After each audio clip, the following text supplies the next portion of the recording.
Frequência vibracional. Penny Peirce. Capítulo 4. Libertando-se de vibrações negativas. Quinto, projetamos a mente e a energia na vida de outras pessoas, em outros lugares e épocas e em realidades fictícias.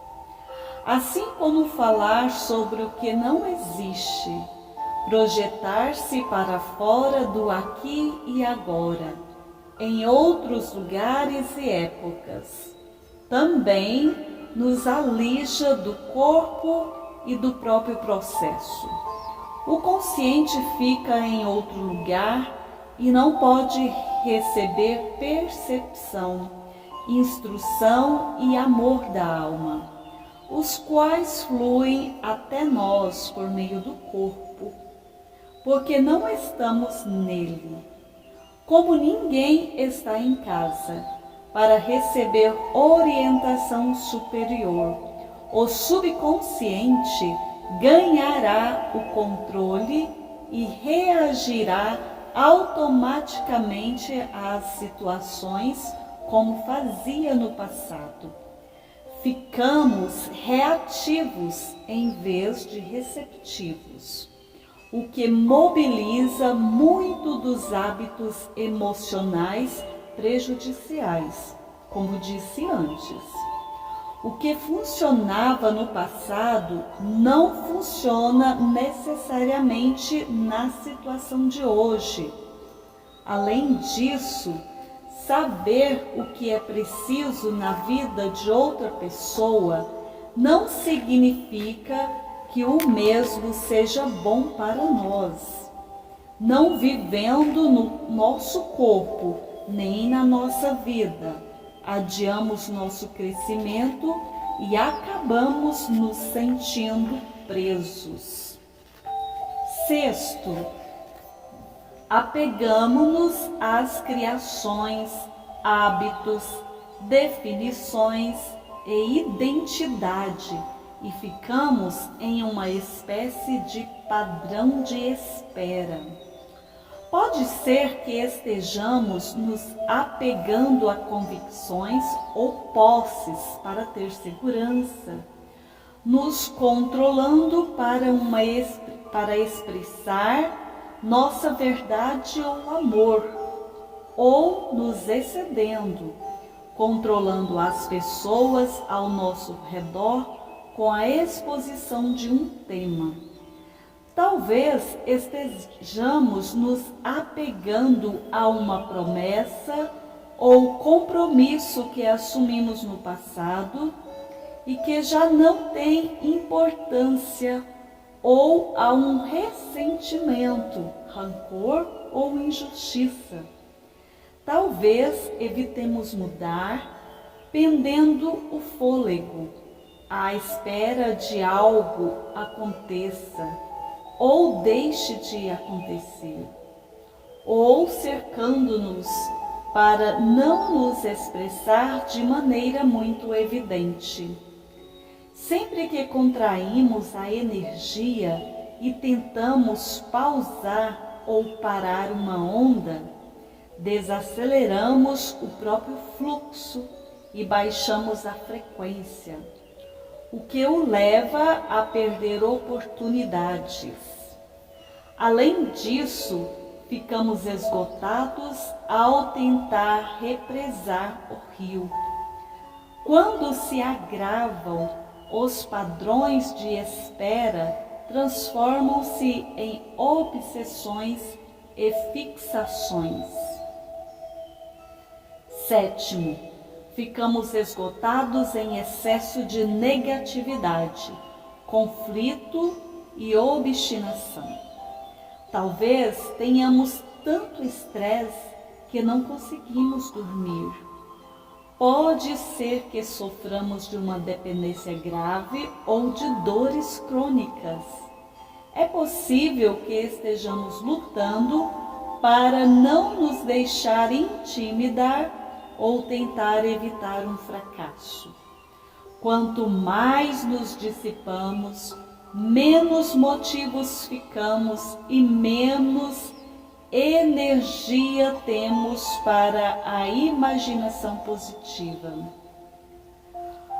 Quando nossa percepção está embotada, as emoções tornam-se apáticas e o corpo torna-se letárgico.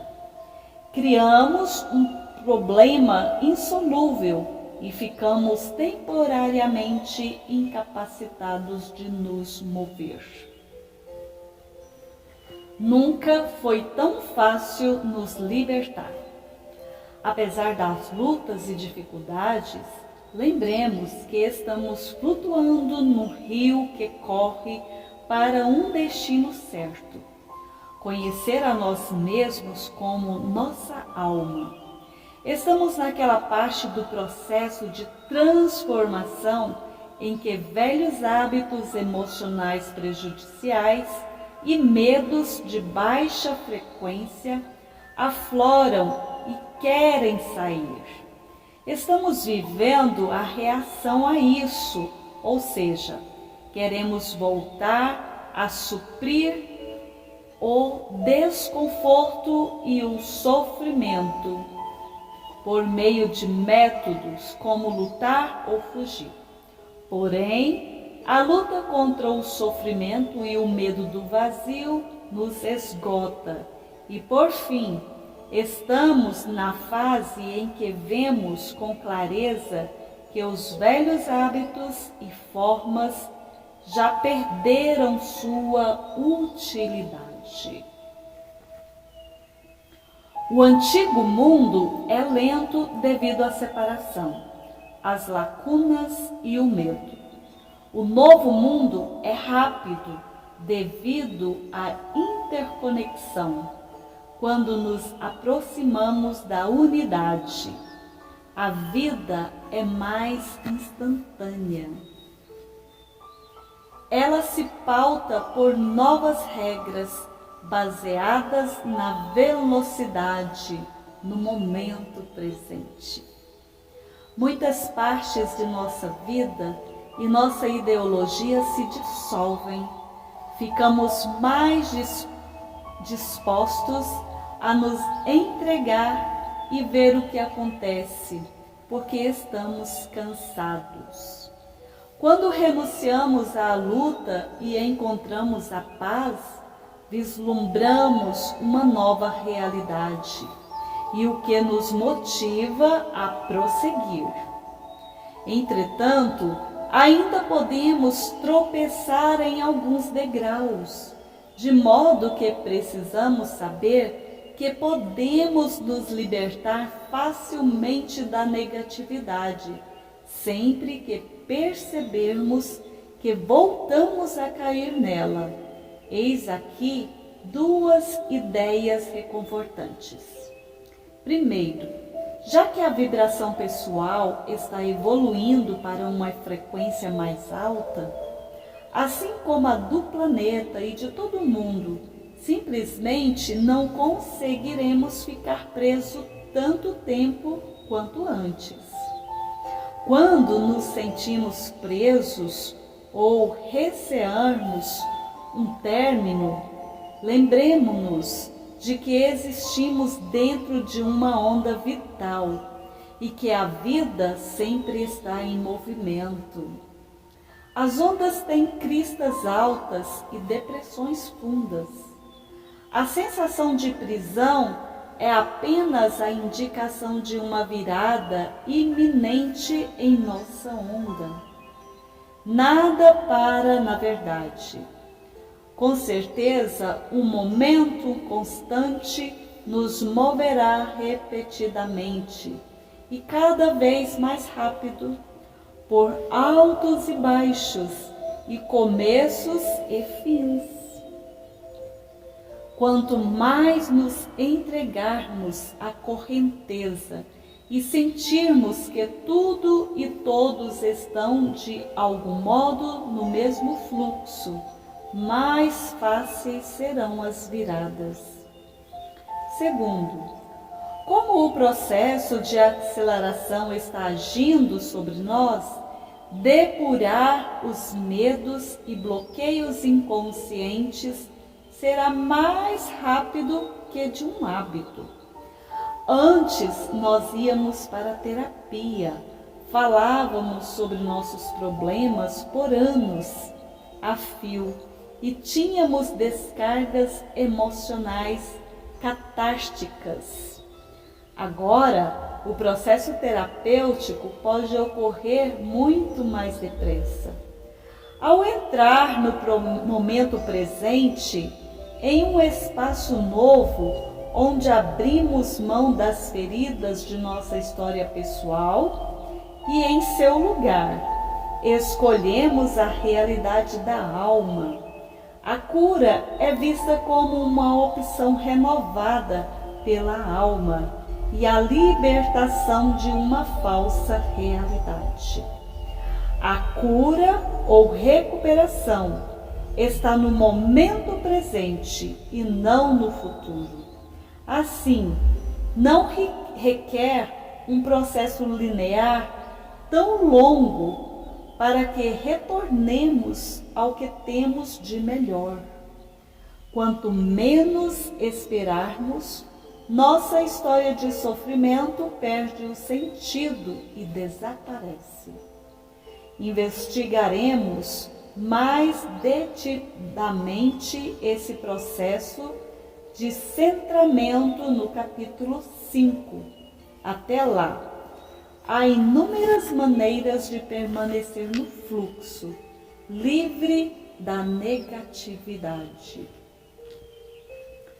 Quando deixamos de pensar principalmente em nós mesmos e em nossa autopreservação, sofremos uma transformação verdadeiramente heróica da consciência.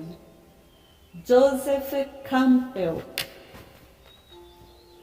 Liberte-se cooperando com as ondas. Visto que, a despeito dos obstáculos, as ondas vão aonde querem, é melhor não ficar na frente delas. Na verdade, vale mais a pena pensar em nós mesmos, com a própria onda, e não com o objeto inamovível em seu caminho.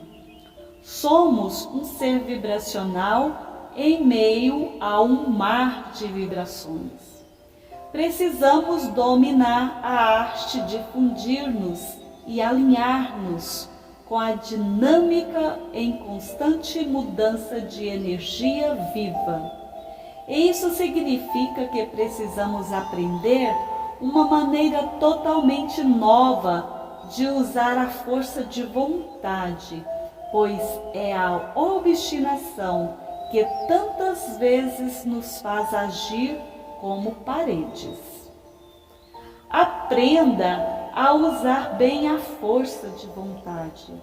Se for como eu, você provavelmente interiorizou na juventude as vozes de inúmeras figuras de autoridade que agora o lembram daquilo que deve fazer.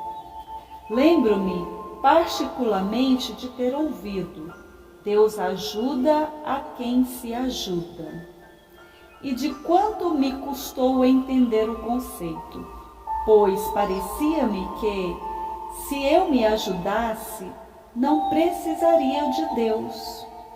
Seja como for, essa ideia colocou-me num caminho de autossuficiência, que me faria recorrer a uma vontade férrea para que as coisas acontecessem.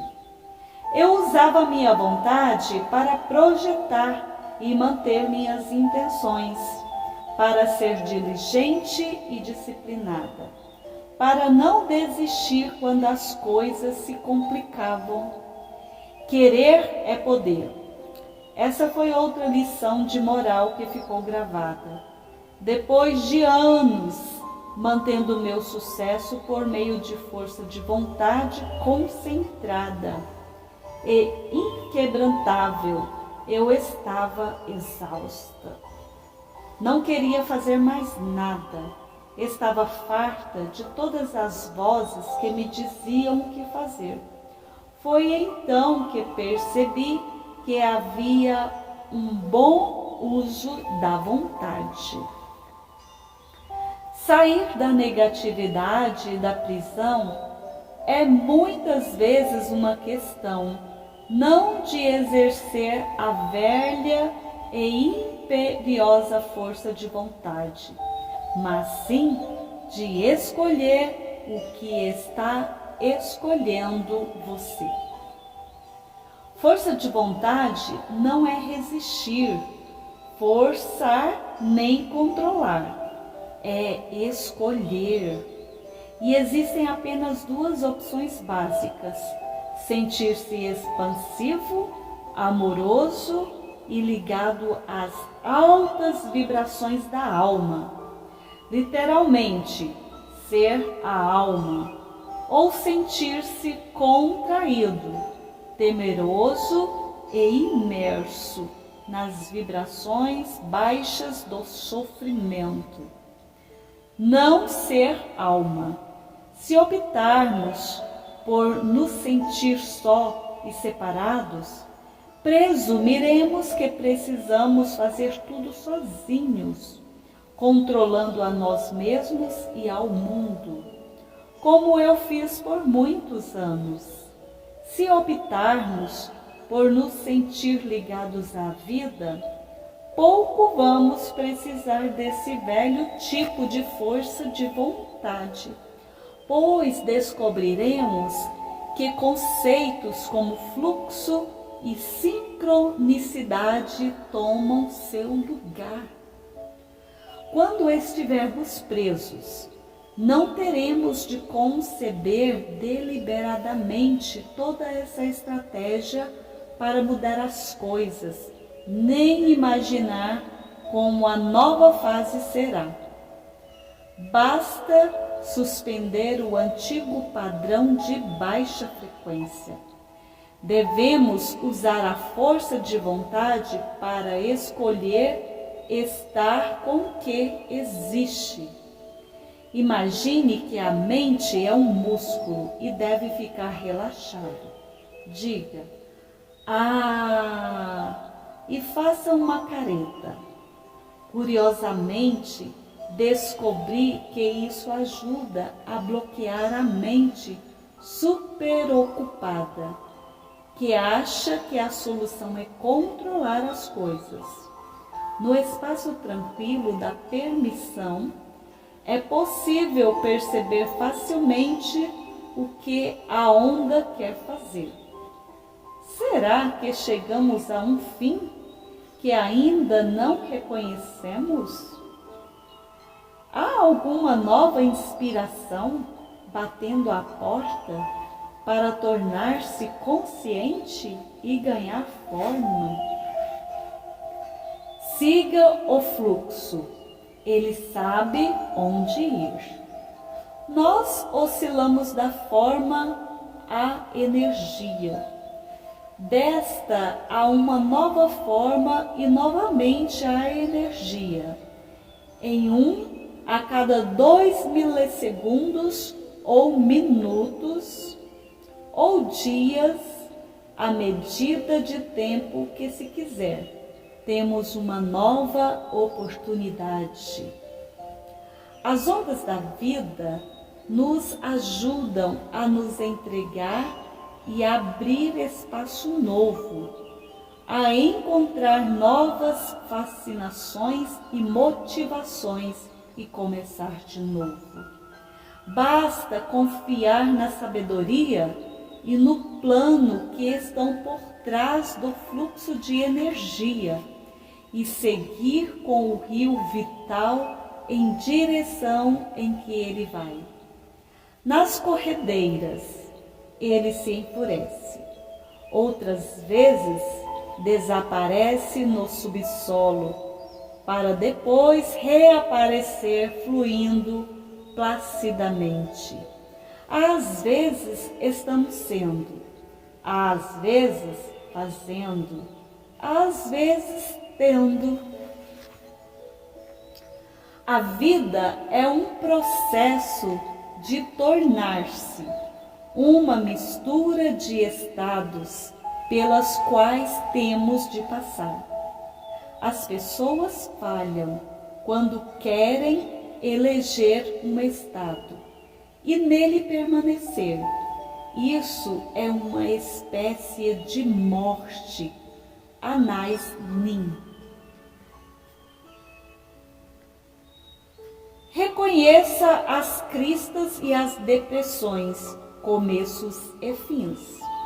Aprendi, depois de me torturar e finalmente resolver que não gosto de ser torturada, que como trabalhadora autônoma, meu fluxo de trabalho é paralelo às minhas necessidades mais íntimas. Antes eu pensava que a vida estava caprichosamente botando para quebrar em cima de mim, mas no fim vi que havia outro princípio em ação. Se eu tivesse numa fase intensa de trabalho com os clientes, por exemplo, e começasse a reclamar que o horário cheio era um problema, a verdade era que estava pronta para entrar numa fase de mais folga, com algum tempo meu, no qual eu poderia processar insights, me recompor e gestar novos projetos. Aí o telefone não tocava, ou o trabalho que eu tentava arrumar não dava certo, e eu tinha meu tempo de sossego. Geralmente, eu não reconhecia nisso uma necessidade pessoal. Achava que estava sendo castigada com esse declínio e transformava a dádiva, que era esse tempo meu, num problema. O que há de errado comigo?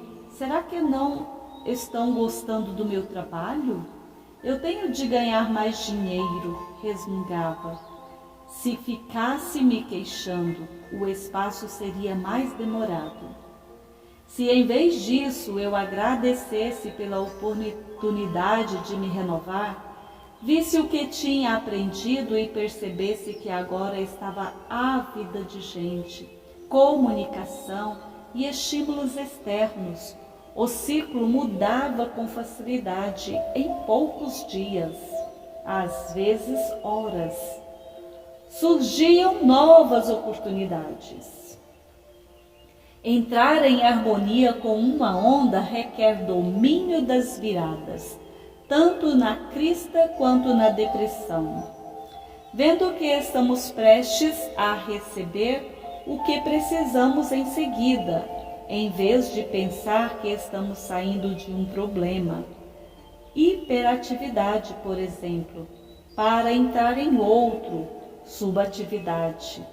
As viradas estão onde podemos perceber as dádivas que recebemos e as lições que aprendemos, de modo que a gratidão e o otimismo são particularmente úteis nestes momentos. O momento da virada na crista é quando atingimos a visão mais materialista e extrovertida da vida. Quando a materialização se completa e nos sentimos bem-sucedidos nas alturas. Em termos da física, a onda se tornou a partícula.